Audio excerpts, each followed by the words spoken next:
Anyway, first off, we have this lovely gentleman here who says he will not be able to get married. Trump says he's fine with legalization of same-sex marriage.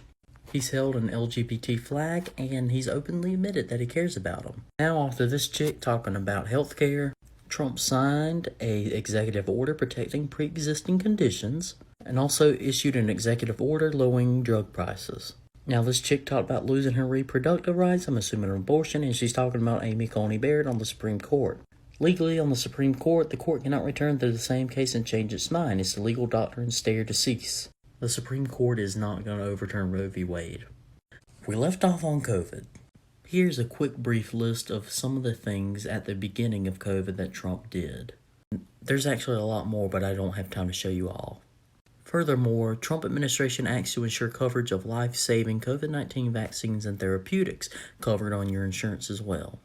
We've learned so much about the virus. We're developing a vaccine, and the death rate has actually dropped. We have the lowest death rate in the world in terms of COVID. Now, getting to this point about justice for police brutality victims, Trump signed an executive order to encourage police to limit deadly force.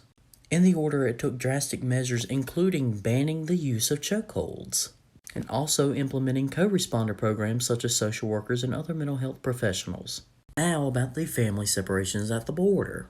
Trump signed an order to end family separations in 2018. And also, who built the cages, Joe? Let's see, this chick is talking about climate change. So earlier this year, President Trump signed the largest public lands legislation in a decade, designating 1.3 million new acres of wilderness. In 2018, the president signed the Save Our Seas Act, cleaning up the seas and the oceans. We had the world's cleanest air and water, and emissions and pollutants fell 74%. Briefly on this one, she's talking about her losing the rights to adoption. I'm assuming gay adoption. And I'm assuming she's talking about this when the adoption agency should be able to reject couples, Trump administration argues.